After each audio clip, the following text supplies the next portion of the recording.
chaque année.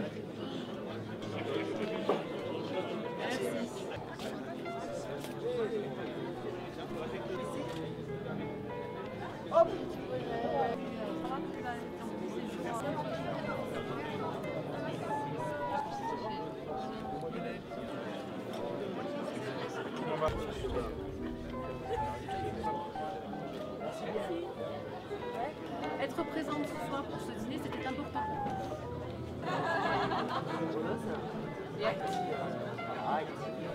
Carbone de 16, l'avocat de Hop.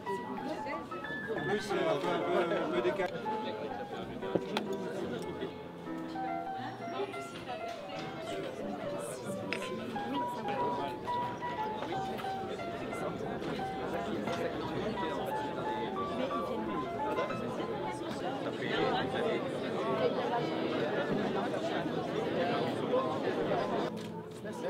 Merci beaucoup. Merci.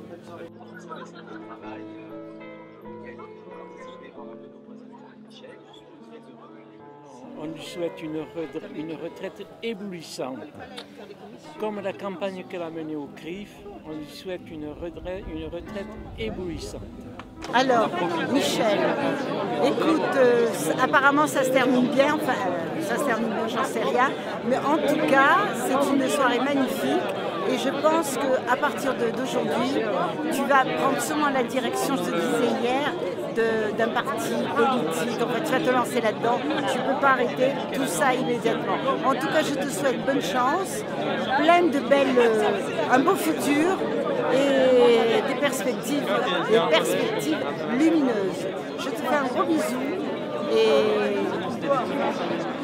bonne chance. Gros bisous.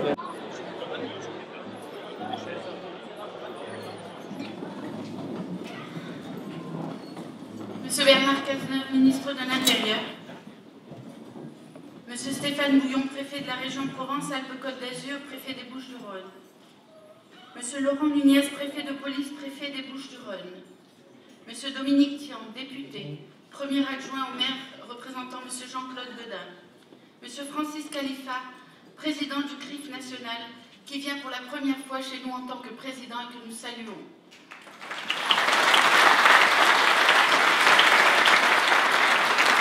Madame Martine Vassal, présidente du conseil départemental des Bouches-du-Rhône.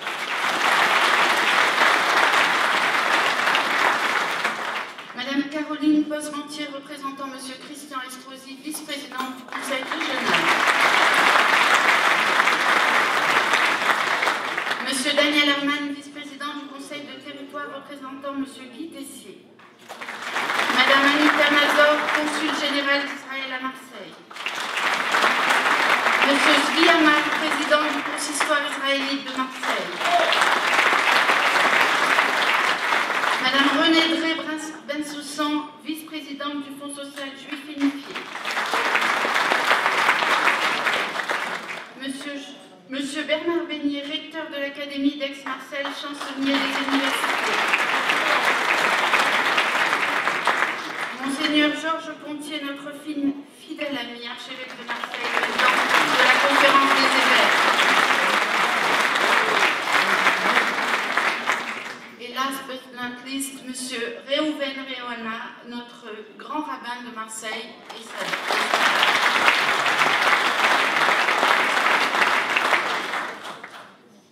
Aujourd'hui est un jour particulier. Nous sommes au lendemain de l'enterrement de monsieur Elie Wiesel. Je voudrais que ce dîner soit placé sous sa mémoire, pour sa mémoire, et que, excusez mon émotion, et vous savez qu'avec lui, les Juifs perdent leur mémoire et l'humanité perd sa conscience. Sur vos tables se trouve le CD La Nuit, dont les droits ont été offerts à l'association Handicap Amitié Culture, par Elie Wiesel lui-même. Je vous demande d'observer 1 minute de silence à sa mémoire, puis 1 minute d'applaudissements.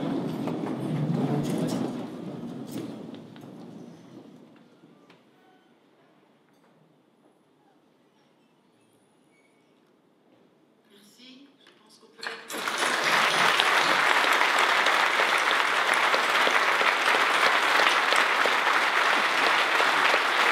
Vous avez un immense respect pour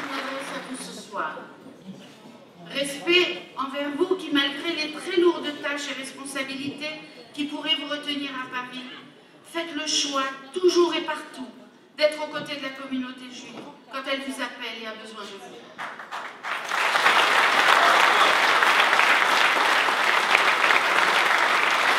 Ce soir, Monsieur le Ministre, nous allons vous parler comme un frère protecteur, conscient que de graves dangers pèsent sur une partie de sa famille. Nous savons que vous mettez tout en œuvre pour protéger les nôtres dans les synagogues, les écoles. Mais vous le savez, le mal a des racines profondes. Ce mal a trouvé un vecteur, Internet. Il nous semble impératif et salutaire pour l'avenir des hommes de trouver la parade à ce fléau. Monsieur le sénateur maire, Monsieur le vice-président de la métropole Aix-Marseille-Provence, Monsieur Jean-Claude Gaudin, vous êtes retenu à Paris par vos hautes fonctions au Sénat. Vous n'avez pu être à nos côtés ce soir, mais nous n'oublions pas que chaque année, depuis plus de 15 ans, vous avez été présent avec la même fidélité à notre combat. En renforçant Marseille Espérance, vous envoyez un message fort à toutes les communautés de la mosaïque marseillaise, un message de respect entre toutes les cultures, un message d'harmonie, peut-être un modèle pour l'Europe de demain. Ce soir, vous êtes représenté par le premier adjoint, notre cher et fidèle ami Dominique Tian.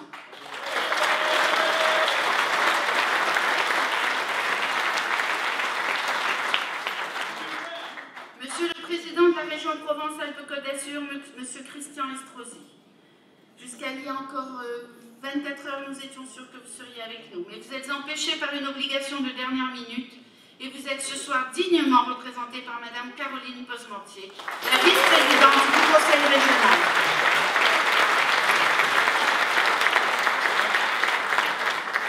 Monsieur Estrosi, ce message est pour vous. Lors des dernières élections régionales, vous avez mené un dur combat auquel s'est associée la communauté. Battre l'extrême droite. Rien n'était gagné, mais le travail acharné de vos équipes. Je pense à cette magnifique soirée à la synagogue de la Rose où Daniel Sperling a réussi à réunir plus de monde que les lieux pourtant très fréquentés n'en avaient jamais vu. Je pense à la radio juive, RJM, qui avec son président Jean-Jacques Zenou et notre talentueuse journaliste Elsa Chardit s'est engagée sans compter le temps et l'énergie pour faire triompher la vérité. N'oublions pas M. Christophe Castaner, qui représentait la gauche dans cette élection et qui, en choisissant de se désister, a fait primer l'intérêt général sur l'ambition personnelle.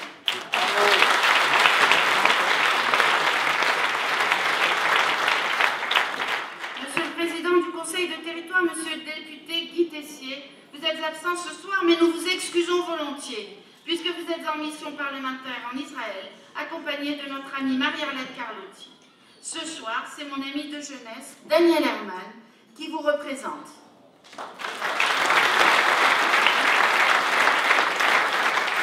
Madame la présidente du conseil départemental, Madame Martine Vassal, à la tête de l'institution depuis un peu plus d'1 an, vous avez travaillé sans relâche, afin de comprendre pour mieux aider. Le social, l'emploi, l'habitat, la culture. Nombreux sont les défis qu'avec fougue et détermination, vous espérez et relevez depuis que vous êtes en place, il y a un peu plus d'1 an. Madame la Présidente, chère Martine, lorsque pour la première fois je vous ai parlé du projet Foutez-nous la paix, vous avez tout de suite adhéré et vous êtes fermement engagé. Votre premier voyage à l'étranger en tant que présidente se fit donc en Israël au mois de mai dernier.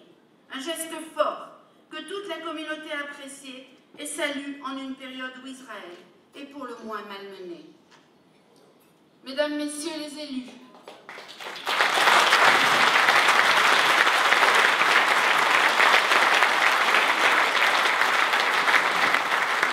Messieurs les élus, ce dîner permet de resserrer les liens qui nous unissent, mais il a aussi pour but de vous interpeller sur nos préoccupations.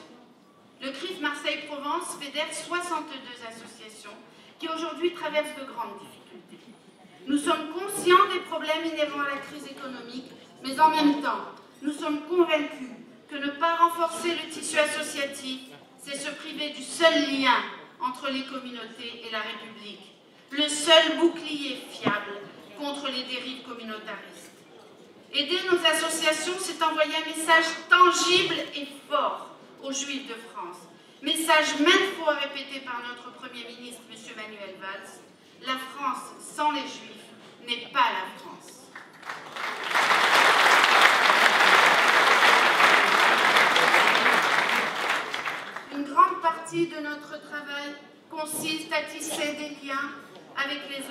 communauté.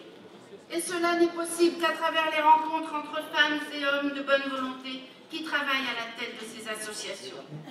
J'en profite pour saluer la présence à nos côtés, comme toujours, depuis ce maudit mois de mars 2012, de mon amie, la valeureuse, combattante pour la paix et la vérité, Madame Latifa Ibn Ziader.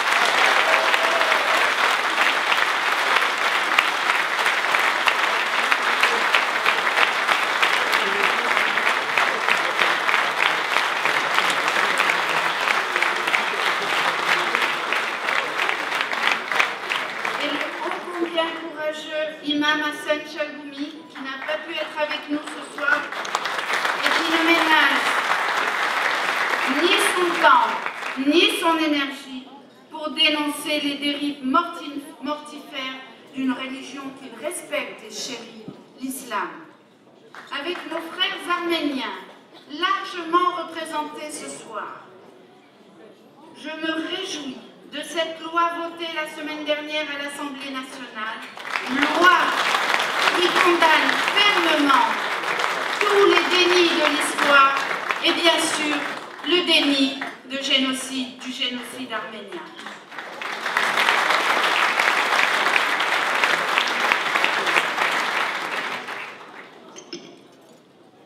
Les 6 années de mes 2 mandats ont été marquées par des événements si tragiques et si révoltants que les mots peinaient à exprimer le choc et l'étendue des répercussions subies par tous.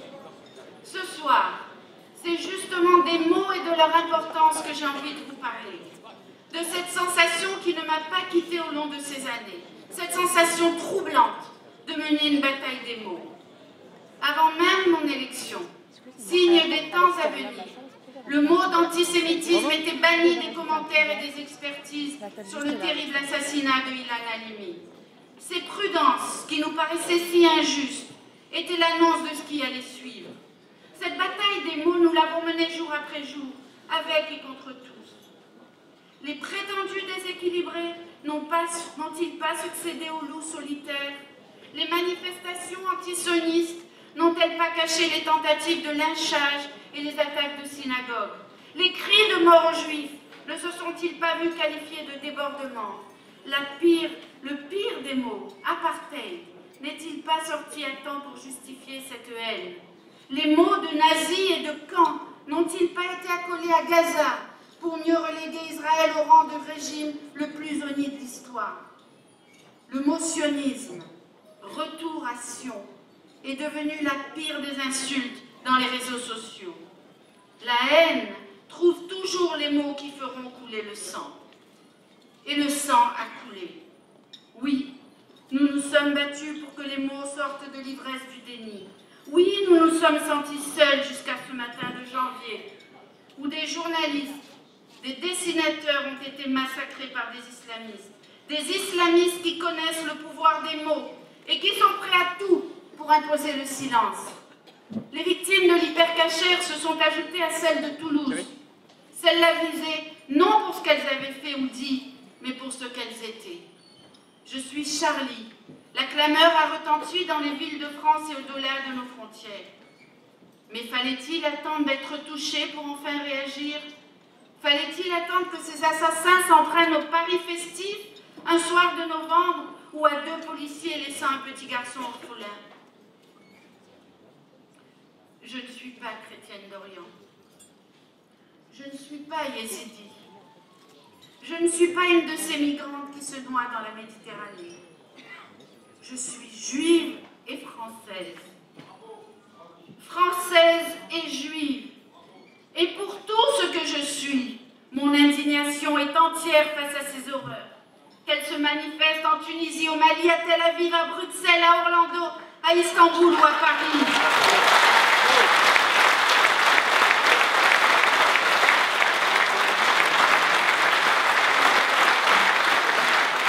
L'indifférence. Voilà un mot qui sans bruit réduit nos consciences à peau de chagrin. L'indifférence au crime de Sarona nous révolte. On nous a parlé d'incidents près du quartier général de l'armée à Tel Aviv. Les mots choisis par les médias ne sont pas anodins. Ils disent tranquillement combien les victimes de la barbarie terroriste ne sont pas égales aux yeux de tous.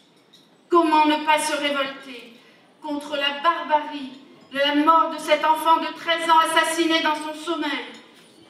Et comme si la douleur n'était pas suffisante, il a fallu ajouter le silence assourdissant de nos frères français face à l'horreur de cette tragédie.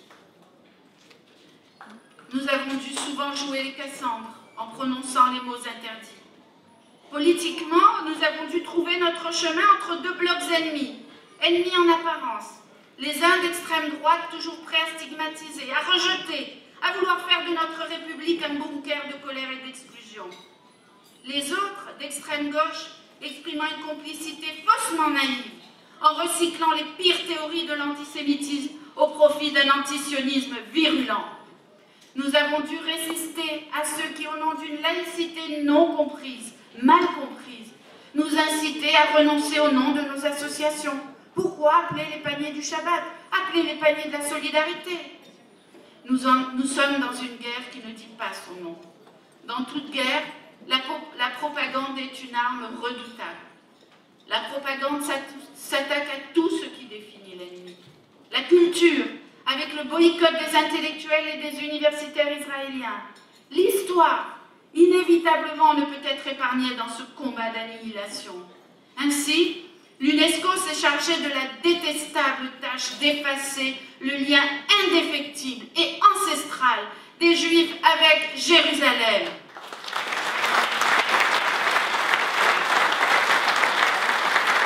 Toujours, on a voulu chasser les Juifs de Jérusalem. Nous avons dit sans équivoque notre colère face à ce déni d'histoire. Nous attendons avec vigilance le nouveau vote de la France à l'UNESCO en octobre et nous espérons voir réparer par notre diplomatie cette injustice.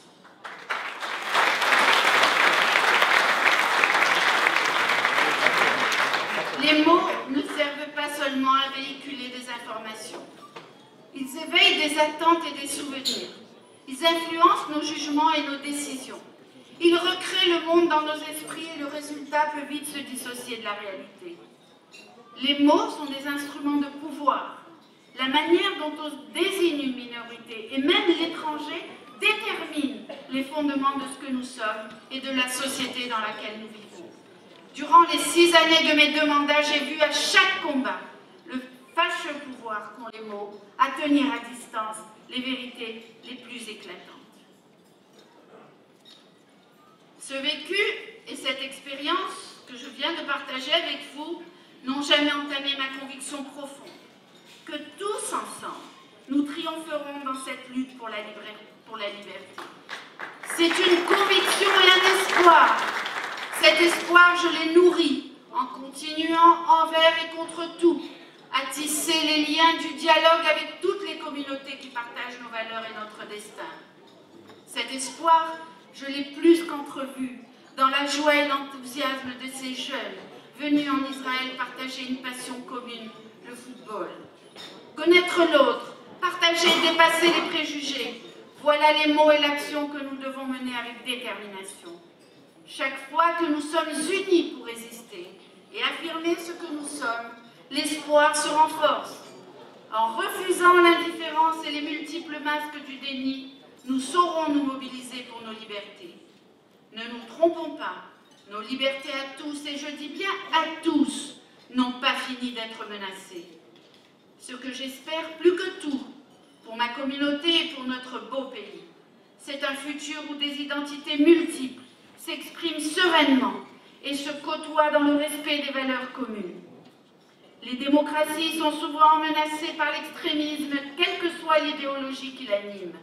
Elles peuvent paraître fragiles ou même pour certains faibles. Ce serait oublier, justement, la force de nos valeurs et notre attachement à la justice et à la liberté. Le courage et les volontés sont là, j'en ai été le témoin. Nous devons être prêts à leur donner toutes les chances de s'exprimer. Bien sûr, il faudra encore plus être créatifs et patients, volontaires et exigeants envers nous-mêmes. Il faudra faire fi de la peur de l'altérité et être capable de nommer ce qui nous menace pour mieux célébrer ce qui nous unit. Fermer nos frontières aux hommes, aux femmes et aux enfants qui fuient les barbares, c'est renoncer à notre humanité. Aimer la France n'est pas haïr l'étranger.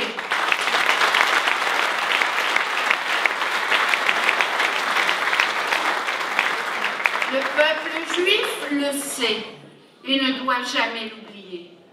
Nos efforts vont être considérables.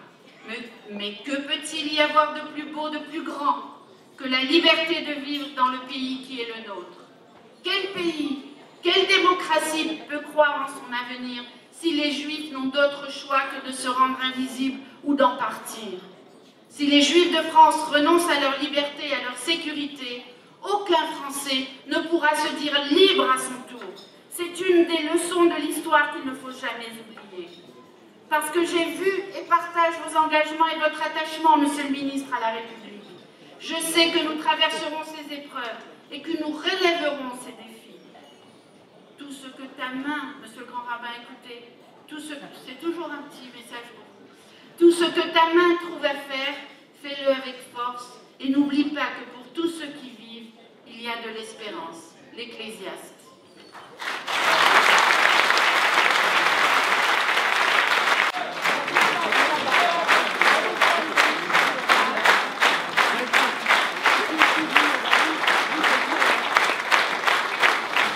Mesdames et messieurs, je suis très honoré et très heureux d'être parmi vous ce soir. J'aime ces réunions de famille, leur chaleur, leur fraternité. Et c'est pourquoi je me sens particulièrement bien ici, au CRIF, à Marseille, en votre compagnie et en la présence de Bernard Cazeneuve et de tant d'amis de la communauté juive qui tous ont un engagement exemplaire à nos côtés. Monsieur le ministre, nous vous devons beaucoup et nous souhaitons ce soir vous témoigner notre reconnaissance pour le travail admirable que vous avez accompli ces dernières années. Et j'aurais tellement aimé poursuivre en faisant avec vous ce soir le bilan d'une année où le fameux dicton « heureux comme Dieu en France » aurait eu tout son sens. Malheureusement, c'est un bilan particulièrement dramatique que nous avons à faire. Depuis les années 2000, l'antisémitisme est passé de la violence des mots à la violence physique, aux agressions et aux meurtres. Il y a 10 ans, Ilan Halimi vivait un calvaire qui devait le mener à la mort. 62 ans après la Shoah, un juif était tué en France au seul motif qu'il était juif. Victime de la même idéologie, des mêmes préjugés, des mêmes clichés, de la même haine et de la même inhumanité. Puis, ce fut les massacres de Toulouse. Cette fois encore, Jonathan, Gabriel et Arié Sandler et Myriam Monsénégo étaient victimes du fanatisme et de l'islamisme radical, eux aussi coupables d'être juifs. Tout au long de ces années, les Français juifs ont dû subir le déferlement de haine anti-juif sur Internet et sur les réseaux sociaux. Subir les campagnes odieuses de boycott, dont les auteurs sont de véritables vecteurs de la délégitimation de l'État d'Israël, vecteurs de ce nouvel antisémitisme régulièrement dénoncé par le Premier ministre Manuel Valls et par vous-même, Monsieur le ministre, nouvel antisémitisme virulent et violent, portant les habits de la haine d'Israël et de l'antisionisme. Comment oublier les déferlements de haine et de violence, rappelant les heures les plus sombres de notre histoire, avec des tentatives d'attaque de synagogues et de commerces identifiés comme appartenant à des juifs. Comment ne pas parler ce soir de la tuerie des journalistes de Charlie Hebdo, coupables aux yeux des terroristes d'user de leur liberté d'expression? Comment ne pas se souvenir de l'assassinat des militaires de Montauban, de Imad Ibn Ziaten et des Toulouse, des policiers abattus froidement dans la rue, coupables de symboliser l'autorité de l'État. Comment ne pas rappeler ce soir encore la mémoire de Johan Cohen, Philippe Braham, Yoav Rattab, François-Michel Saada, victimes malheureuses de la prise d'otage de l'hypercacher, tous les quatre coupables d'être juifs. Comment ne pas pleurer les 130 morts du Bataclan et des terrasses parisiennes? Ils étaient, eux, coupables d'être la France, la force vive de sa jeunesse et son avenir. Tous ont été les martyrs du terrorisme djihadiste qui nous a déclaré une véritable guerre, les victimes d'un islamisme radical qui, guidé par une vision barbare, veut imposer la charia au monde. Ne nous trompons pas, c'est ce même terrorisme islamique qui frappe en Afrique, en Asie, en Europe ou en Israël. Ce sont nos démocraties et nos modes de vie qu'ils veulent abattre. Et ce sont les mêmes terroristes qui poignardent avec la même barbarie une jeune adolescente de 13 ans à Kiryat Arba, un couple de fonctionnaires de police à Magnanville, des yézidis en Irak ou des touristes au Bangladesh. Ce sont les mêmes fanatiques qui se font exploser à Paris, Bruxelles, Bagdad, Orlando, Istanbul ou Jérusalem. Vous comprendrez, Monsieur le Ministre, que dans un tel contexte, les Français juifs sont inquiets. Comment s'étonner alors que de nombreux Français s'interrogent sur leur avenir en France?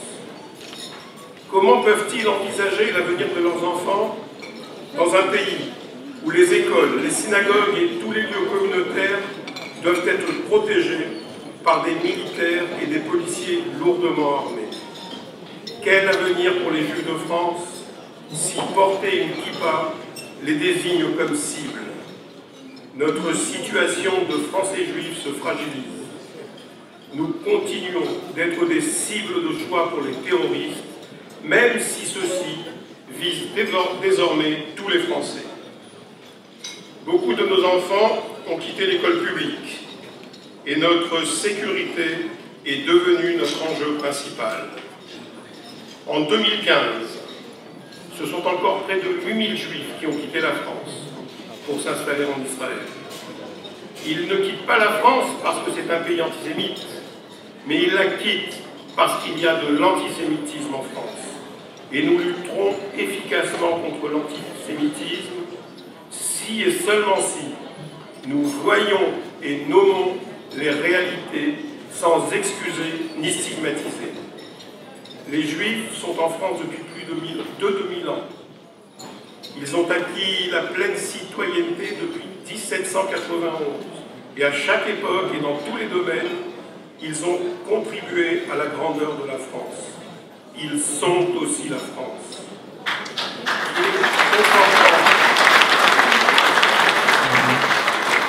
Il est confortant d'entendre les plus hautes autorités de l'État déclarer « La France, sans les Français juifs, ne serait plus la France ». Et je veux encore saluer la détermination du Président de la République, du Premier ministre et de vous, Monsieur le ministre de l'Intérieur, à lutter contre ces fléaux que sont l'antisémitisme et l'antisionisme et dire notre gratitude aux forces de police, à l'armée et à la gendarmerie.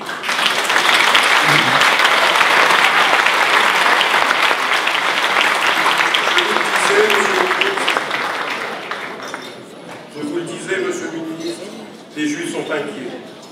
Le CRIF aussi est inquiet. Les Français juifs, qui représentent à peine 1% de la population totale, ont été en 2015 la cible de 40% de tous les actes racistes recensés dans notre pays et près de 50% des violences racistes aux personnes ont été commises contre des Juifs. Ces actes, par leur violence et leur importance, aggravent le malaise grandissant qui oppresse chaque jour les Français juifs et assombrit leur avenir.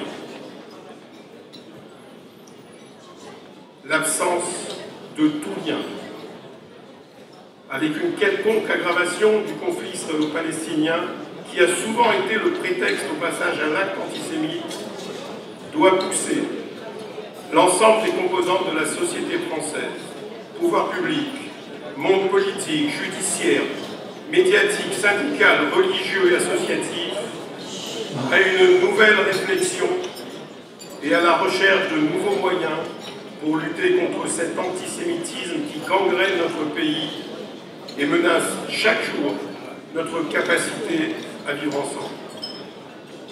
Face à ces périls, la tolérance zéro sera mon seul principe d'action. Tolérance zéro pour les actes antisémites. Tolérance zéro vis-à-vis du négationnisme. Tolérance zéro vis-à-vis de l'antisionisme dont le Premier ministre a rappelé qu'il est une nouvelle forme insidieuse de l'antisémitisme. Tolérance zéro enfin face aux initiatives de boycott de l'État d'Israël qui prospèrent dans nos rues, dans nos universités et au sein de notre vie culturelle.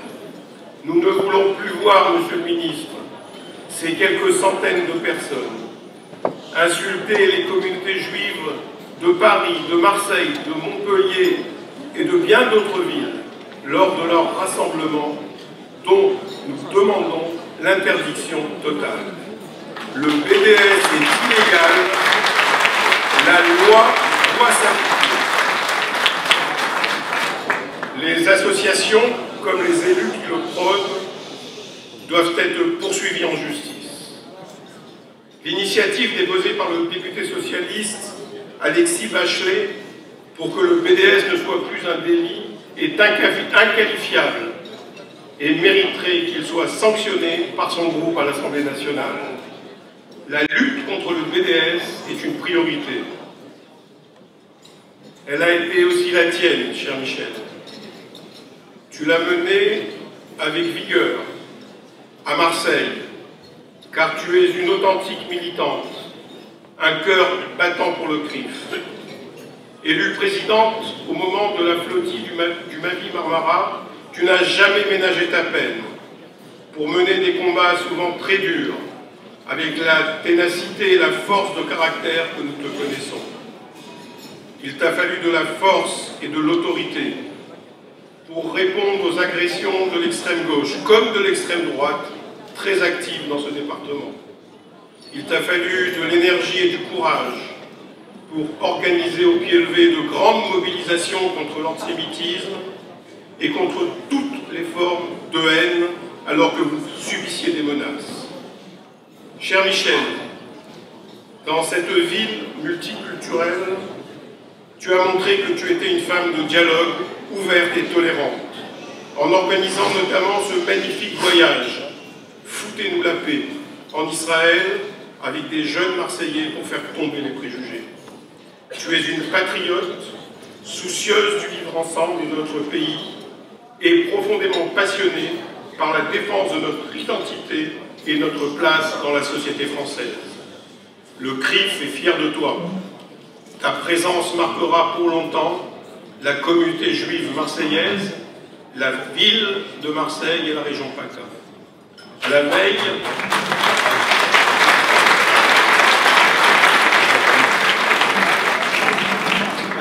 de la fin de ton mandat, qui s'achèvera fin juillet, je veux te remercier chaleureusement et rendre hommage à l'action que tu as menée et dire à Bruno Benjamin, le président élu, qu'il a la responsabilité immense de présider le CRIF Marseille et la lourde tâche de te succéder. Je suis sûr qu'il saura remplir cette fonction avec brio, talent et responsabilité. Je viens de demander de poser vos couverts. Comme mon discours va durer 2 heures, je redoute les conséquences métaboliques.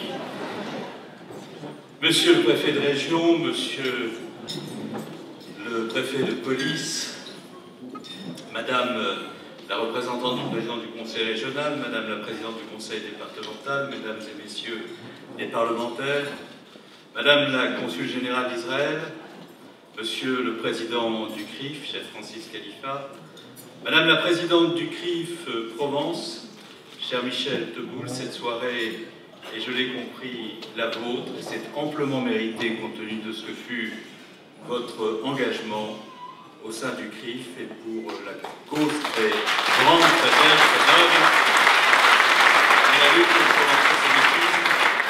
Monsieur le grand rabbin de Marseille, Monseigneur archevêque de Marseille, chers amis, mesdames, messieurs. C'est d'abord pour moi, vous l'imaginez bien, un grand plaisir, un grand honneur, une grande émotion de me retrouver parmi vous, cette année encore, à l'occasion de votre dîner annuel.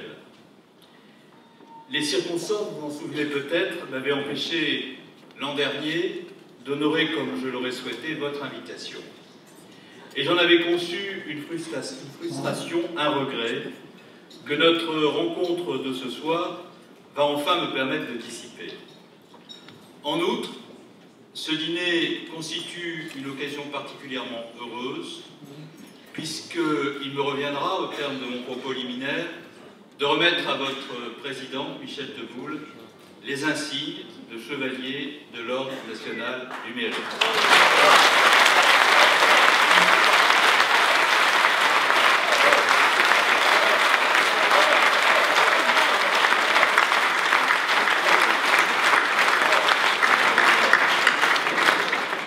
Et je me réjouis, cher Michel, de pouvoir ainsi vous témoigner, au nom de la République française, la reconnaissance que vous vaut votre action au sein de votre communauté, aussi bien que le combat que vous avez mené dans cette ville en faveur du vivre ensemble.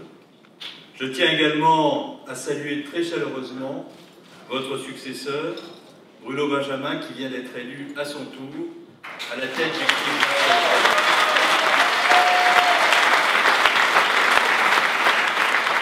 Je vous adresse, cher Président, tous mes vœux de succès dans vos nouvelles fonctions, convaincu que vous aurez à cœur, vous aussi, de contribuer au dialogue, à la fraternité au sein de cette belle et grande ville de Marseille. Je sais que vous partagez avec Michel et avec moi des racines algériennes. Oui, Laurent, et j'en ai quelques fiertés. Et si je me sens en famille, je peux le dire puisque Michel l'a avoué tout à l'heure, avec vous, c'est aussi parce que j'ai cette histoire et ces racines personnelles qui sont restées très présentes dans mon cœur et qui ont conduit mes parents à vivre en Algérie, au milieu de leurs frères musulmans, de leurs frères juifs, et tout cela pour moi, ça crée une fraternité extraordinaire, innée, et qui fait que je suis avec vous comme je suis dans ma propre demeure.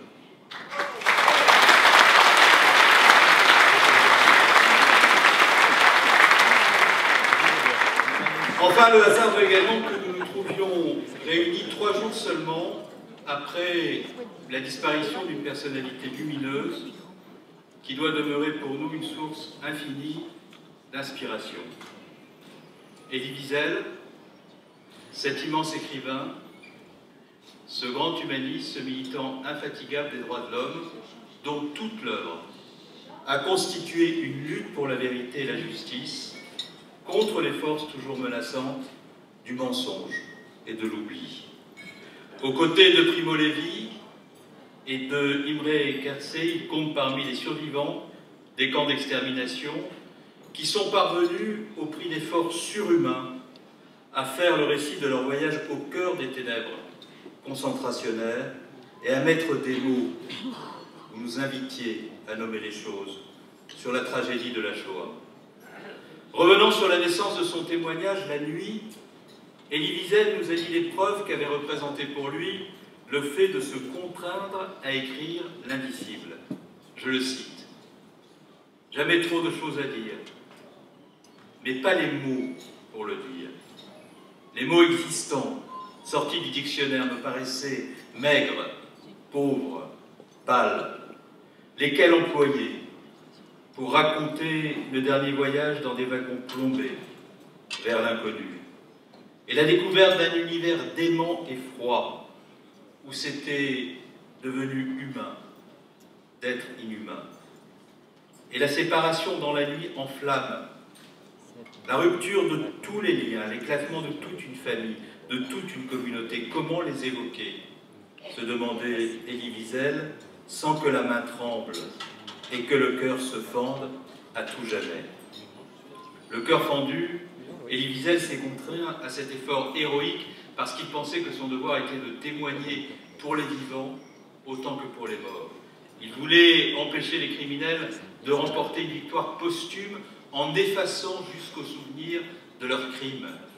Il voulait également témoigner pour les générations suivantes, pour les enfants à venir, pour leur permettre, sinon de savoir, du moins de comprendre ce dont ils avaient été le témoin, ce dont il avait été la victime. Parce que, disait-il, il voulait éviter à tout prix que son passé devienne, pour ses enfants, leur avenir. Il espérait que la connaissance nous prémunisse contre le retour de la tragédie. À la fin de sa vie, il était devenu d'une certaine façon plus optimiste, comme le montre la nouvelle préface qu'il a donnée à la nuit en 2007. Il pouvait à cette date constater l'écho immense qu'avait finalement trouvé dans le monde entier son récit, si difficilement publié en 1958, en grande partie grâce au soutien obstiné de François Mauriac. Il pouvait se féliciter du succès trouvé par certaines institutions mémorielles, comme le musée de l'Holocauste à Washington, auquel il s'était personnellement associé, ainsi que du fait que l'étude de la Shoah avait pris une large place dans les programmes scolaires. Sa disparition, qui nous remplit tous de tristesse, doit nous amener à réfléchir sur la question de la transmission, à mesure que nous quittent les témoins directs des camps d'extermination. Je veux rendre hommage ce soir devant vous à ceux qui, parmi les rescapés, continuent à transmettre directement cette mémoire, souvent eux aussi au prix de beaucoup de souffrances et d'immenses efforts. Ces héros, vous le savez mieux que quiconque, sont pleins de modestie. Ils se forcent à répéter devant les élèves de nos écoles le récit des heures les plus sombres de leur vie. Parfois même, ils les accompagnent dans le cadre de voyages pédagogiques sur le site des camps où s'est déroulé leur martyre. Il s'agit de personnalités admirables qui méritent toute notre reconnaissance et à qui je veux ici, de cette tribune, dire mon immense admiration.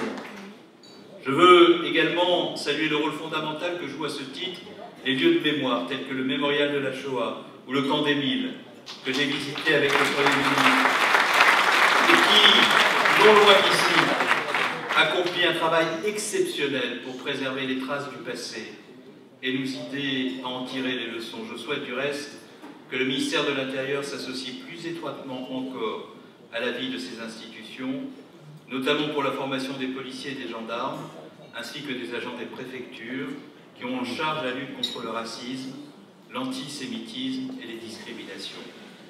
Et puis je veux vous dire aussi, puisque nous sommes ce soir ici rassemblés évoquant la mémoire d'un immense intellectuel, d'un grand humaniste, à quel point j'ai été bouleversé par la visite que j'ai effectuée il y a de cela quelques mois à la Maison des Enfants Lisieux. C'était une visite que je voulais faire depuis longtemps et que la charge qui est la mienne m'avait conduite à différer trop longtemps. Et lorsque je suis arrivé dans cette maison et que j'ai découvert les salles de classe, les dessins des enfants racontant naïvement la petite place réservée à leur bonheur et dont on sait par quel destin funeste elle devait se clôturer. Et lorsque, repartant d'Isieux, je relisais les pages racontant l'histoire de cette maison et de ceux qui, abjects, avaient mis fin à la vie de ces enfants qui ne demandaient qu'à vivre et qui sont morts seulement parce qu'ils étaient juifs, je me suis dit que, aussi longtemps que je resterai dans la fonction qui est la mienne de ministre de l'Intérieur, il m'appartiendrait comme un devoir de mémoire de lutter inlassablement contre l'antisémitisme qui existe dans notre pays, qui prend des formes nouvelles et qui doit faire l'objet de la mobilisation de tous parce qu'il est une abjection dans notre pays.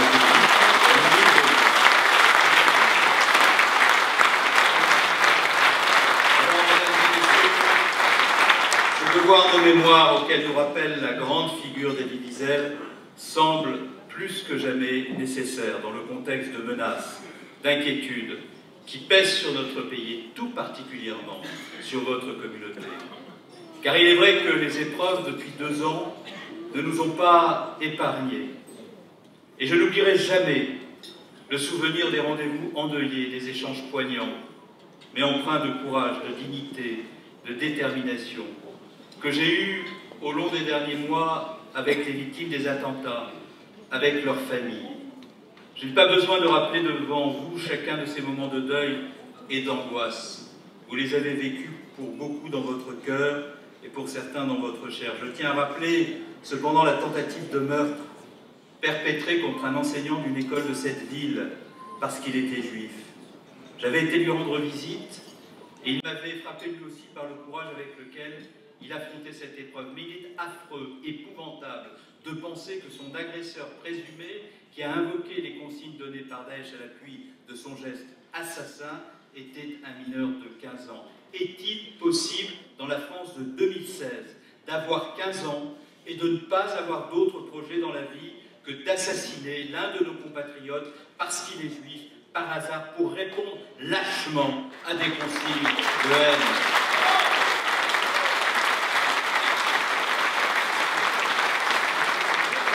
Et parce que je sais aussi la relation que vous entretenez au texte, la relation que vous entretenez au droit, qui est une relation exigeante, qui ne souffre d'aucun manquement.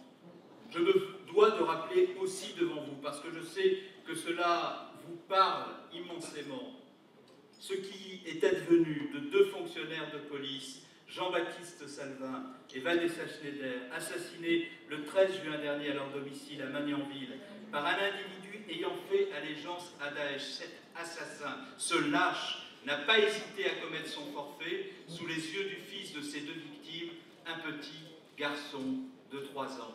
Ces terroristes ne défendent ni ne portent aucune cause politique qui soit susceptible à aucun moment de les élever de quelque manière que ce soit. Il faut les qualifier, Monsieur le Président, pour ce qu'ils sont. Ce sont des lâches, ce sont des pleutres qui tournent le dos à tout ce que nous représentons ensemble et qui, par conséquent, constituent ce que nous devons combattre absolument avec une détermination sans faille. Ensuite, nous voyons bien que la tragédie des attentats aveugles visant à terroriser la population en faisant le plus grand nombre de victimes prises au hasard ne signifie pas que l'organisation terroriste a renoncé à frapper de façon privilégiée certaines catégories de Français, les policiers, les gendarmes, parce qu'ils incarnent la loi et les valeurs de la République, nos compatriotes de confession juive, parce que l'antisémitisme est consubstantiel à l'idéologie mortifère de Daesh, sans oublier d'autres Français qui constituent eux aussi des cibles potentielles, les journalistes, en raison de la liberté d'expression qu'ils défendent, les chrétiens, dont on connaît les persécutions affreuses qu'ils subissent dans les régions passées sous le contrôle de Daesh, et les musulmans qui dénoncent les crimes de Daesh, qui sont considérés eux aussi comme des apostats et comme des traîtres. Face à ces menaces, je veux le redire devant vous, et puisque vous m'avez interpellé, le redire sans ambiguïté. Ma détermination sera sans faille. Et je veux vous le dire aussi, celle des policiers, des gendarmes et des militaires de France tout autant, pour assurer la protection des lieux de culte, pour assurer la protection des écoles, pour assurer la protection de nos jeunes dans les villes. Parce qu'aucun ministre de l'Intérieur, et il y a ici des responsables politiques de toute sensibilité, que je salue d'ailleurs dans la pluralité de leur appartenance politique, aucun ministre de l'Intérieur, quelle que soit sa sensibilité, quelle que soit son appartenance politique, dès lors qu'il est éminemment et passionnément républicain, ne peut concevoir une minute qu'un de ses compatriotes renonce à aller pratiquer son culte, tout simplement parce qu'il aurait peur. Et je n'oublierai jamais, mesdames et messieurs, jamais, que quelques jours après les attentats du mois de janvier, alors qu'une policière municipale avait été tuée à Montrouge, à quelques pas d'une école juive, et que je me rendais dans cette école pour y rencontrer les parents, je trouvais à la porte de cette école une maman en larmes, me disant « Je vous en prie, monsieur le ministre, Faites en sorte que lorsque je reviens le soir, après avoir déposé mon petit garçon le matin, je sois garanti de pouvoir le tenir encore dans mes bras. Alors quand on a la responsabilité qui est la mienne, et que des Français ont peur de ne pas pouvoir récupérer leurs enfants à la sortie des écoles, alors oui, on fait en sorte par la mobilisation des policiers et des gendarmes qu'ils n'aient pas peur et qu'ils puissent continuer à vivre libre. Alors je veux avec vous dire aussi ce que vous avez dit admirablement à maintes reprises et qui m'a rendu fier de ce que nous sommes collectivement. Un immense merci aux militaires, un immense merci aux policiers, un immense merci aux gendarmes qui fait le plus de l'essai pour assurer la protection des Français et qui le font en étant fiers de porter l'uniforme, qui ont conscience qu'à travers l'uniforme qu'ils portent, c'est le droit qu'ils incarnent et qui, avec dignité, sans jamais se plaindre, acceptent d'exposer leur vie pour assurer la protection des Français. Et je vous le dis aussi parce que je sais que vous pouvez le comprendre, que je n'accepterai pas davantage comme ministre de l'Intérieur que l'on théorise qu'il y a un lien entre la police et la violence, que l'on théorise la consubstantialité de la police à la violence, alors que l'on voit la police et les gendarmes dans les opérations de maintien de l'ordre se faire blesser pour faire respecter l'ordre public, devant les édifices se faire blesser pour assurer la liberté de culte et la liberté de penser, se faire assassiner à leur domicile sous les yeux de leurs enfants, tout simplement parce que dans la République, ils sont un rempart à ces policiers, à ces gendarmes, à ces militaires, comme ministre de l'Intérieur et comme républicain, je me rends l'hommage vibrant que leur doit la République et que leur doit le pays.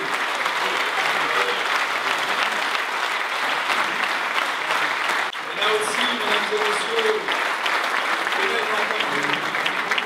je l'ai entendu au mois de juillet 2014, alors que je venais à peine d'être nommé ministre de l'Intérieur et que j'interdisais des manifestations dans les rues de Paris, non pas parce que je peux concevoir pour remettre en cause la liberté de manifestation, qui est en France une liberté constitutionnelle, mais parce que je considérais que le fait de crier mort aux Juifs dans des manifestations ne relevait pas d'une liberté, mais d'un délit. Parce que dans la République française, dans la démocratie française, on peut manifester pour dire son humanisme, on peut manifester pour dire ses croyances, on peut manifester contre le gouvernement, et Dieu sait qu'on ne s'en prive pas.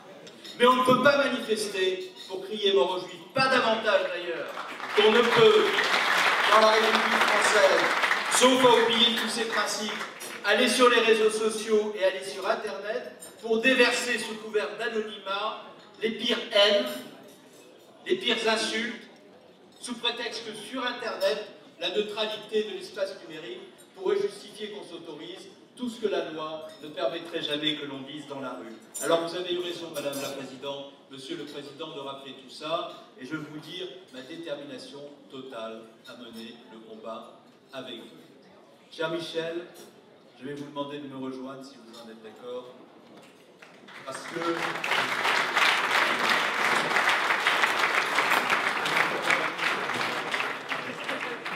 je voudrais faire maintenant votre éloge.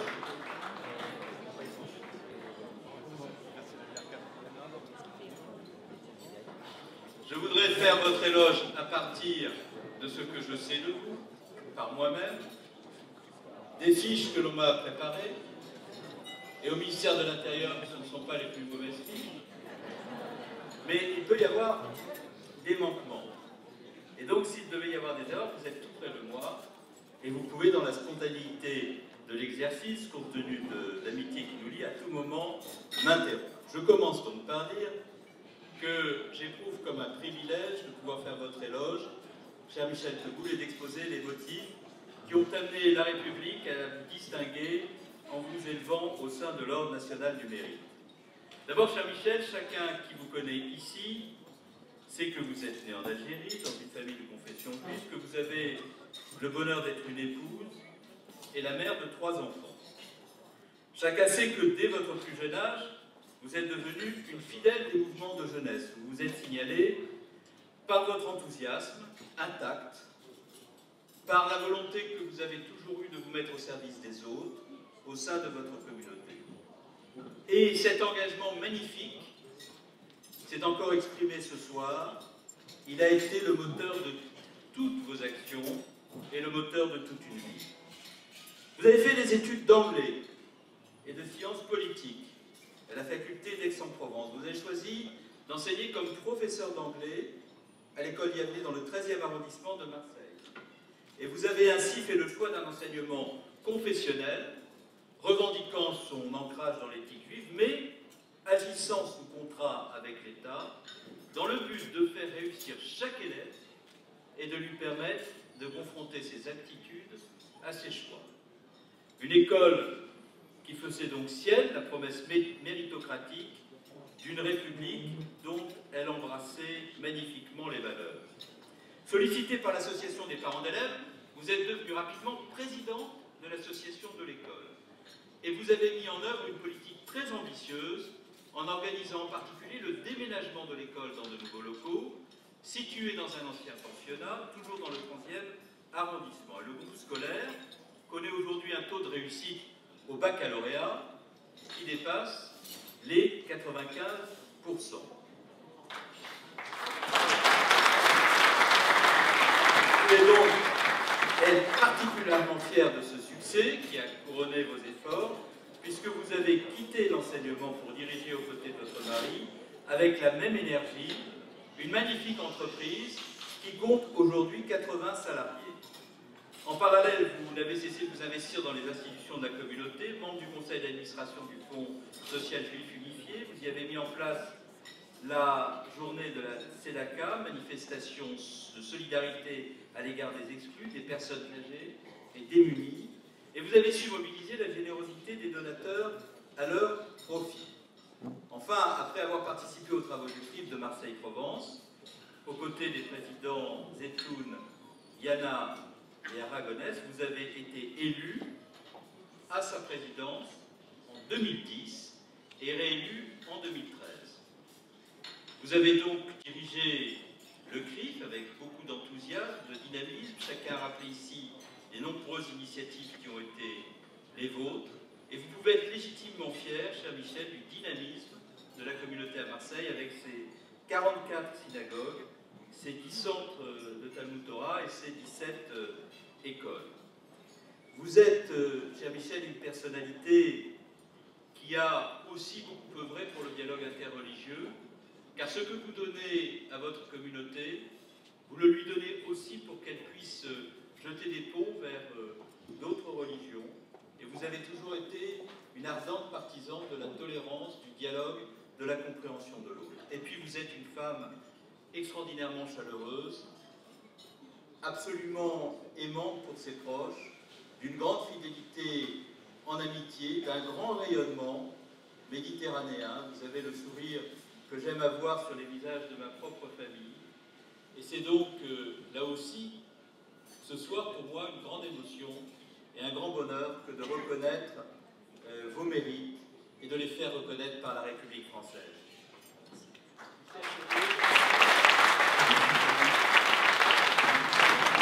Au nom du président de la République, nous vous faisons chevalier de l'Ordre national du mérite.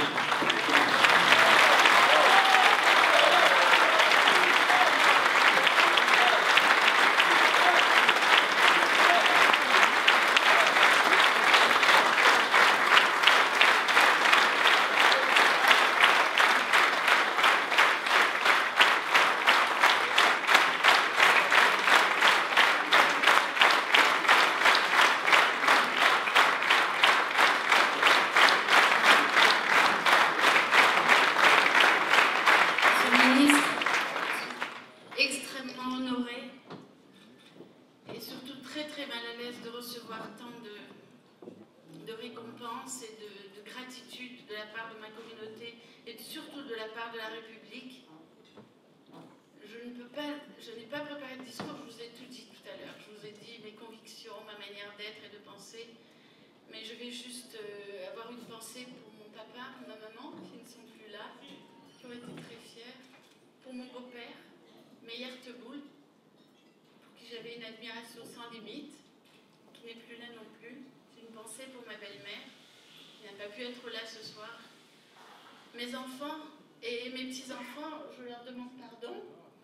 parce que j'ai beaucoup donné à la communauté, et souvent en les maltraitant et en ne leur donnant pas de temps noble, en essayant de rester disponible. Mais c'est vrai que ma communauté, j'ai un tel amour pour ma communauté, c'est celle qui m'a portée, celle qui m'a donné les moyens d'exister, d'être ce que je suis aujourd'hui et de m'exprimer. Je pense à mes amis indispensables pour être ce que je suis aujourd'hui. Nisso Aragonès, qui a été mon mentor, qui a été celui qui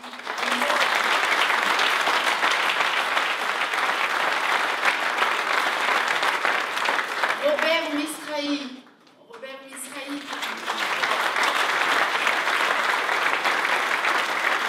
Le docteur Hesselbeck.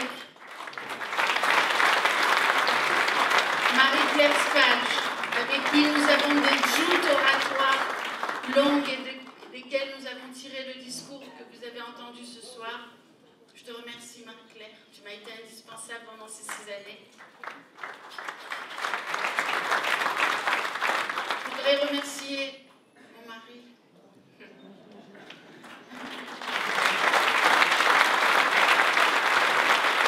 Ma colonne vertébrale. Celui à qui j'ai fait subir tout ce que j'ai fait subir pendant ces 6 ans. Et vous dire à tous que je vous aime, ma communauté, vous, la République, la France, je vous aime sincèrement.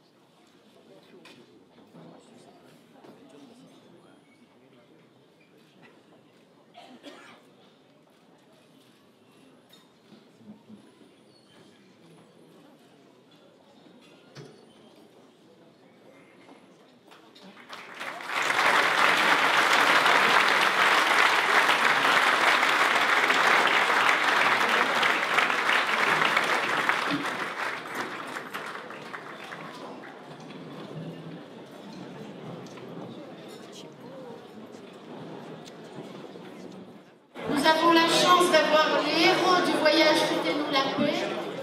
Et nous avons nos élus, M. Dominique Tian, Martine Vassal, Caroline Posementier, qui vont remettre la médaille à ces jeunes. Ils méritent que vous vous posiez un instant et que vous écoutiez avec attention l'hommage que l'on veut leur rendre.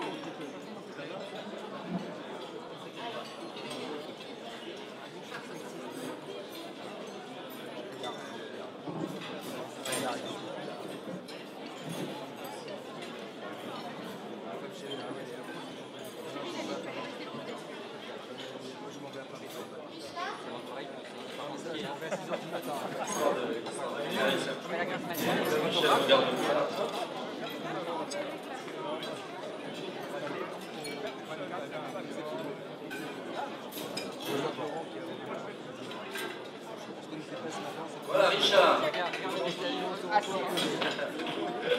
Et de la mairie, et du conseil régional, et du conseil départemental, Richard, je te remets la médaille.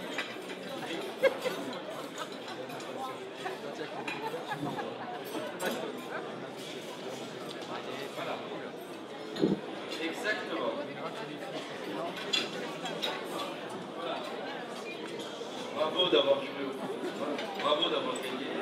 Et d'avoir marqué des buts. Voilà. C'est un match de haut niveau, comme hier soir.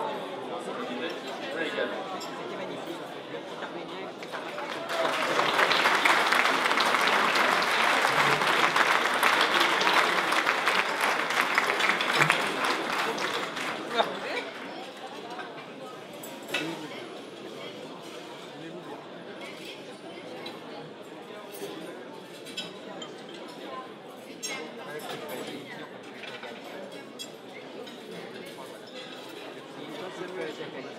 Heureusement.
Mesdames, Messieurs, bonsoir. Je m'appelle Elia, j'ai bientôt 17 ans, et parce que j'ai eu la chance d'être choisi pour participer au voyage en Israël organisé par le CRIF, je souhaite exprimer à tous les organisateurs mes plus sincères remerciements et à tous les participants de mon âge et leurs accompagnateurs ma vraie joie de les avoir connus et côtoyés durant l'intense programme de ce si beau voyage. Lorsqu'on m'a exposé le projet, j'ai d'emblée été interpellé par cette belle idée. En effet, je suis scolarisé depuis toujours dans une école juive et en parallèle, je joue au Maccabi, le club de foot de la communauté juive, aussi depuis l'enfance. Au fil des années, j'ai constaté que je n'avais de contact avec d'autres jeunes de mon âge, appartenant à d'autres communautés religieuses, que dans le cadre des matchs et des tournois interclubs, mais sans savoir vraiment ce qui pourrait nous réunir hormis le sport.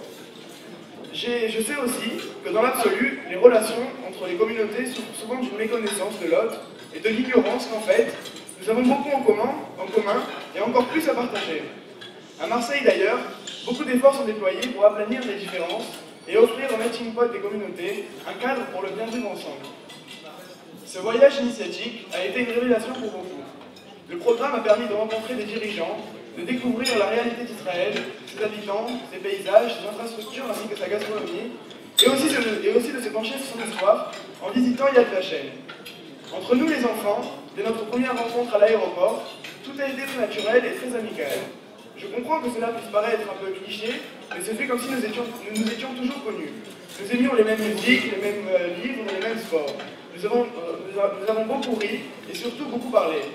J'ai été très ému au final d'entendre de la bouche de mes nouveaux amis que le gouffre qui existait entre leur imaginaire et la réalité de l'État hébreu et des Juifs en général s'était restreint grâce à ce circuit organisé.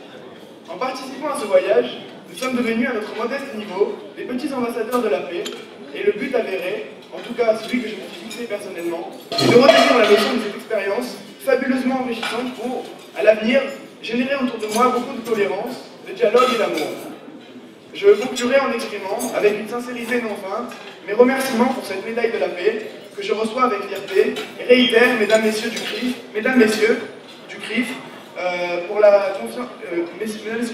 pour la confiance accordée, un immense merci.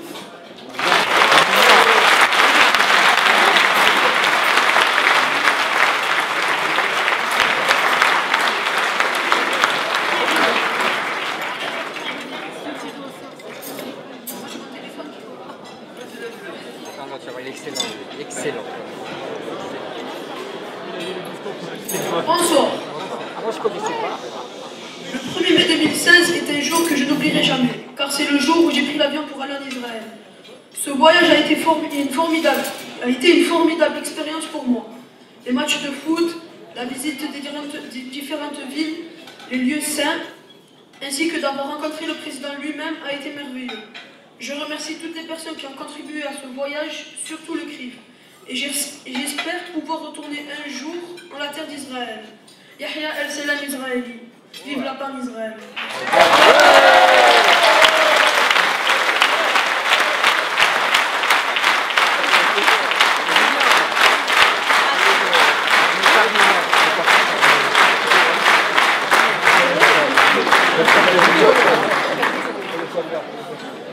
Bonsoir tout le monde, je m'appelle Richard. Tout d'abord, je remercie toute la communauté juive, la CRIF, de nous avoir reçus.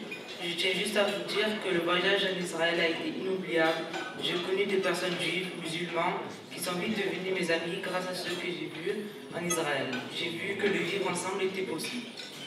J'ai vu des moments inoubliables, comme par exemple la visite des saints lieux dans la vieille ville de Jérusalem, la rencontre avec le président de la République, les monuments, la Shoah et surtout lors des matchs de football où on a eu l'occasion de se mélanger pour montrer que la paix est présente. Merci à vous tous et vive la France.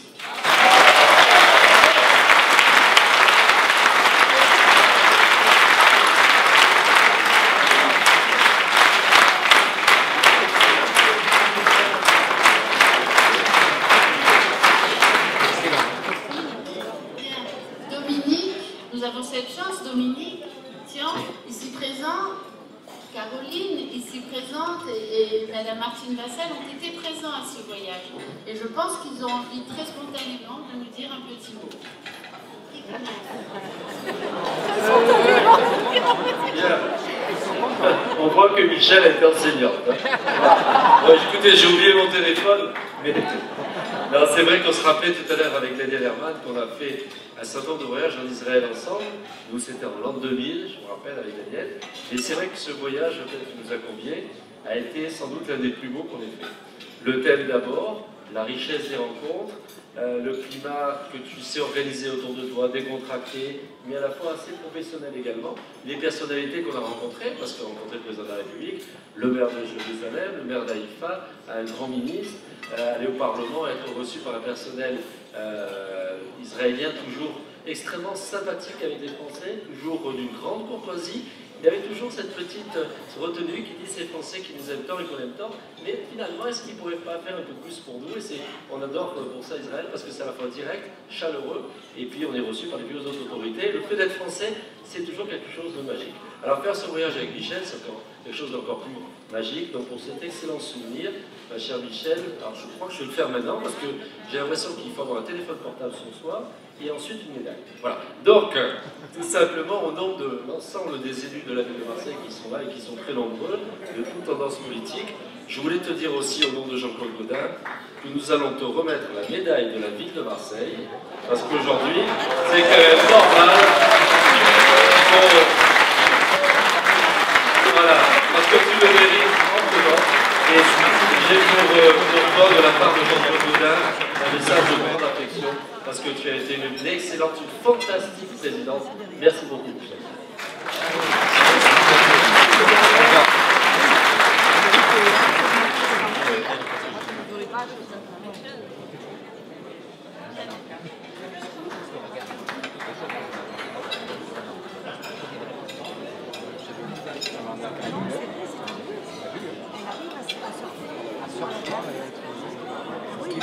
Alors bonsoir. Bien, puisqu'il m'appartient d'intervenir au nom du président Christian Estrosi, qui, comme tu l'as très bien dit aujourd'hui, Michel ne peut pas être à nos côtés ce soir, mais s'en excuse. Je voudrais y associer tous mes collègues présents, présidents et vice-présidents du conseil régional, afin de vous dire combien nous avons eu la joie de participer effectivement à ce grand voyage qui a été mené d'une main de maître par deux femmes qui sont à mes côtés, que ce soit la présidente du CRIF, mais également la présidente du conseil départemental. Nous avons emmené ce qui est important lorsque l'on va en Israël, non seulement la jeunesse, mais aussi des personnalités qui ne connaissaient pas Israël. Et je crois que ce soir, nous avons senti toute cette émotion. D'abord, Michel, permets-moi au nom du président Christian Estrosi et de toute l'équipe de te féliciter et de rendre hommage au travail que tu as effectué ici à Marseille, dans cette belle région Provence-Alpes-Côte d'Azur. Permets-moi également de féliciter toute l'équipe, celle à laquelle j'ai appartenu pendant de nombreuses années, presque 12 ans, et à qui je peux assurer, au nom du président, tout notre soutien dans le chemin qui reste à parcourir. Parce qu'il est vrai, vous l'avez rappelé au cours de vos discours, que ce soit celui du ministre, que ce soit votre discours, Monsieur le Président du CRIF national, ou le tien, Michel, la sécurité, la protection. Eh bien, je sais que tu as commencé ton discours en disant à Monsieur le ministre, vous êtes ici comme un grand frère. Eh bien, moi, je te dirais que la région Provence-Alpes-Côte d'Azur sera bienveillante et protectrice comme la mer qui est cette région de Provence, si chère au cœur des Juifs, si chère au cœur des Juifs du comté vénessin, des Juifs de Provence. Nous avons sur ce territoire une richesse historique et ancestrale. Eh bien, ensemble, faisons-la fructifier pour que les enfants, ceux qui sont ici avec nous, ceux que vous retrouverez chez vous dans vos maisons, puissent continuer à vivre dans cette belle région Provence-Alpes-Côte d'Azur en toute sécurité.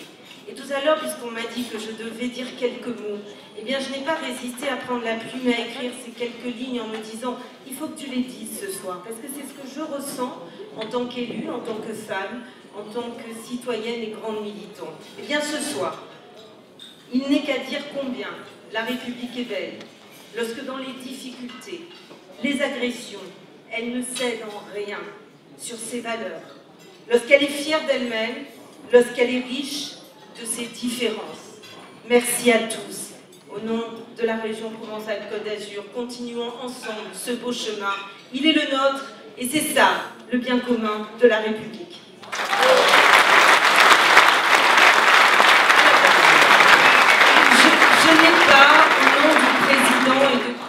collègues ici présents un petit présent. Mais la chaleur qui est la tienne et qui est la mienne, qui est bien connue, va transformer ce présent, si tu le permets, en une grande marque d'affection, de t'embrasser très très fort.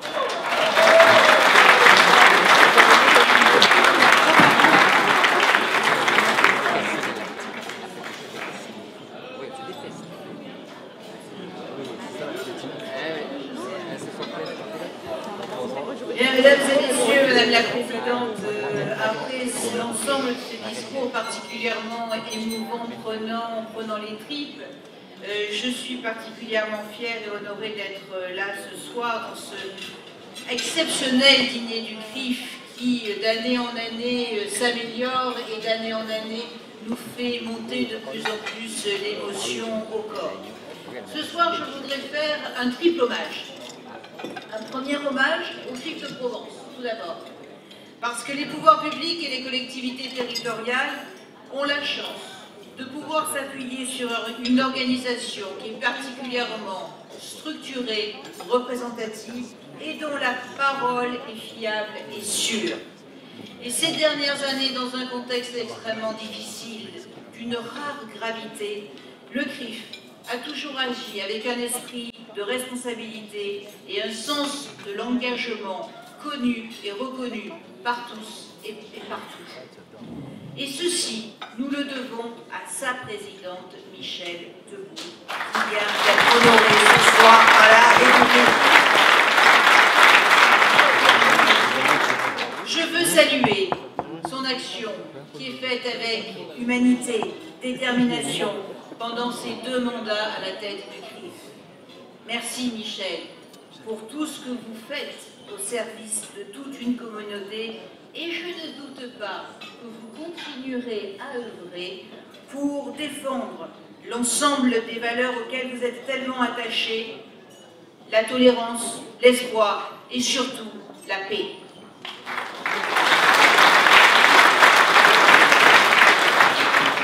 Michel, il faut dire que vous n'avez pas ménagé votre peine et que vous avez l'humilité chevillée au corps. Et les hommages qui vous ont été rendus ce soir sont juste normaux et devraient être encore bien plus multipliés. Mais c'est vrai que la chaleur de cette salle montre que vous avez eu une œuvre absolument remarquable à la tête du CRIF de ces 6 années. Et moi, je m'associe aussi aux hommages de Michel à sa famille, à son mari, à ses enfants, parce que les engagements, ça prend du temps, ça prend sur la vie personnelle, et là, vous n'avez pas compté. Donc bravo Michel pour ces 6 années d'engagement.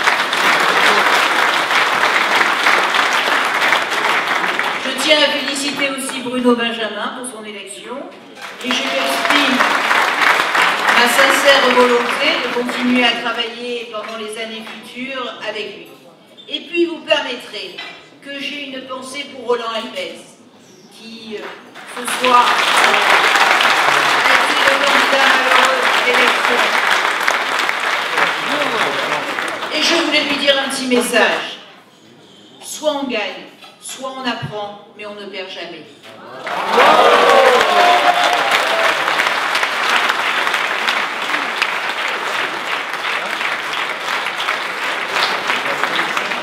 Un hommage à la communauté juive qui est dignement représentée ici ce soir. Et je veux la remercier, la féliciter pour son sang-froid, son courage, face aux épreuves que nous traversons ensemble, mais aussi qui vous ont touché au plus profond de vous-même. La lutte contre l'antisémitisme, on l'a dit ce soir, contre la haine, contre l'intolérance, est un combat de chaque jour qui nécessite une mobilisation sans faille de tous les républicains.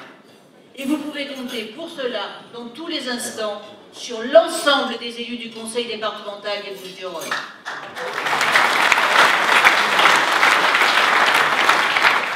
Alors, mon dernier hommage sera pour l'État d'Israël. Parce que oui, j'ai souhaité consacrer mon premier déplacement officiel à l'international en Israël.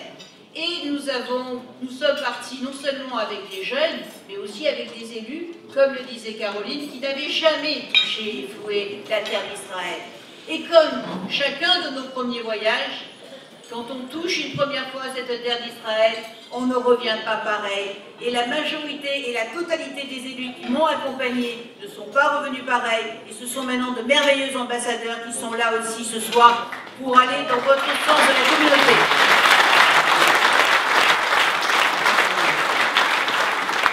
Alors nous avons été impressionnés tous par cette vitalité et ce dynamisme du peuple israélien, par cette jeunesse qui est conquérante et qui est entreprenante. Et c'est vrai que là-dessus, j'ai choisi ce déplacement particulièrement pour relier encore plus les liens avec Haïfa au niveau économique et au niveau social. Et je retournerai prochainement à Haïfa pour y planter un arbre de l'espérance, comme nous avons sur notre place de l'Espérance à l'entrée sur le boulevard de Toulon à Marseille. Et je suis sûre que vous serez nombreux et nombreuses à m'y accompagner.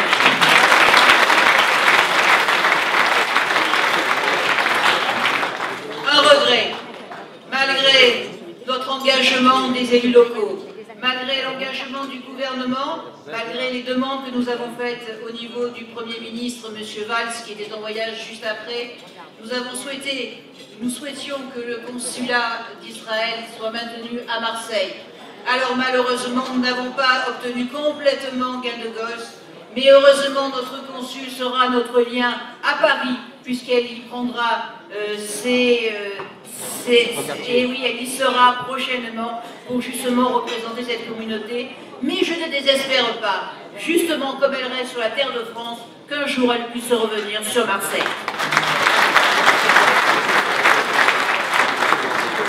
Alors ce match a été remarquable parce qu'il a mélangé des enfants venant de tout horizon, comme quoi tout est possible. Et je voulais les féliciter. Bravo, bravo la jeunesse. Bravo de nous avoir montré la voie, de nous avoir montré qu'il était possible d'exister, de coexister avec des origines culturelles différentes. Alors vous avez commencé un match. C'était le match où tout le monde a gagné. Et ce qui est sûr, c'est que ce match, on va le continuer et que j'espère que vous serez des merveilleux ambassadeurs pour le continuer toute votre vie.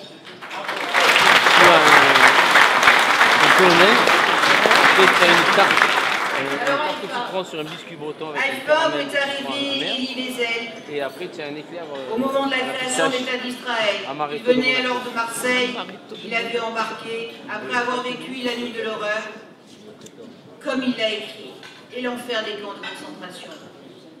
Elie Wiesel restera comme un avocat infatigable du devoir de mémoire, dont il faut absolument lire et relire son livre la nuit pour ne pas oublier.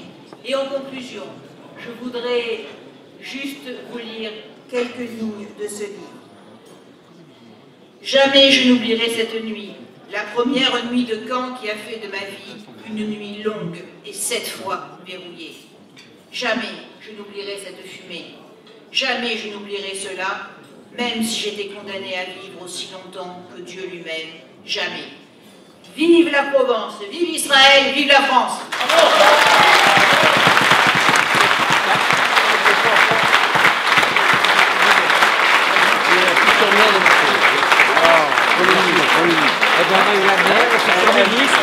Ce soir des médailles, nous remettons à Madame Petoul la médaille du conseil départemental.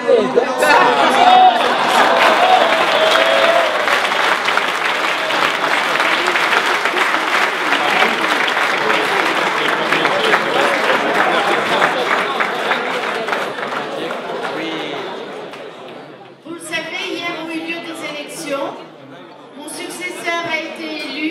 Il s'appelle Bruno Benjamin. Je vous le présente et je lui passe le flambeau à la fin de ce mois.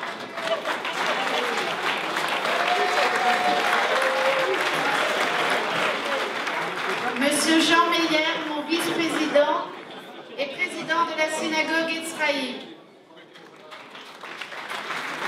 Un parrain du CRIF, monsieur Gérard Bismuth, dont le discernement nous est indispensable et je conseille vivement au prochain président d'utiliser ses capacités.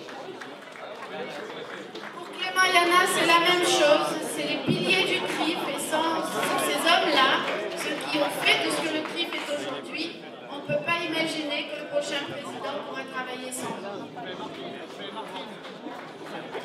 Monsieur Philippe Corsia, qui a créé le Cercle des amis du CRIF et avec lesquels on a obtenu un élargissement de notre réseau et surtout un soutien, pourquoi pas le dire, financier. Et merci Philippe pour tous tes réseaux et tout ton travail.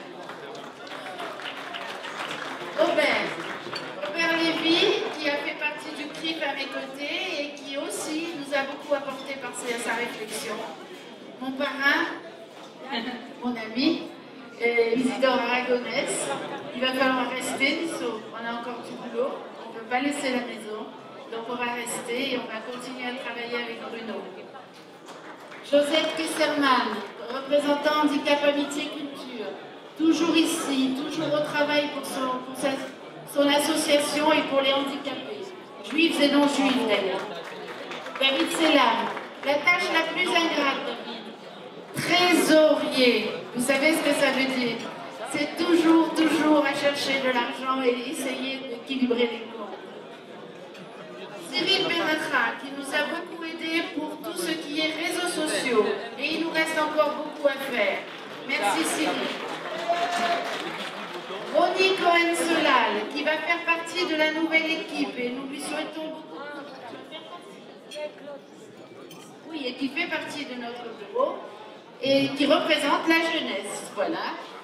Serge Cohen à ma gauche, qui lui représente l'UDIF et le Bnei et qui a été à mes côtés aussi pendant toutes ces 6 années. Bernard Guigui, aussi à mes côtés, lui c'est le KKL. Il manque Xavier Nataf. Xavier Nataf, oh, il n'est pas là. Jean-Jacques Zenou, qui est président de la radio juive et qui fait partie du CRIF. Roland, bien sûr. Alors, Roland. Roland, qui a été pendant 6 ans à mes côtés et qui m'a beaucoup aidé, surtout pour la vigilance, pour la sécurité et pour l'organisation de nos conférences. Il me manque Eric Slama, toujours fidèle compagnon. Marie-Claire Spalch, bien sûr, la plume du CRIF et la sentinelle du CRIF, on va dire aussi. Bien sûr, Renée Drébin-Soussan, mon amie, l'historienne, celle sans qui rien n'a été possible dans tout ce qui était chapitre sur la mémoire. Je te remercie pour tout ton travail, Renée. Et bien sûr, les 2 fidèles, Edith et Ilana.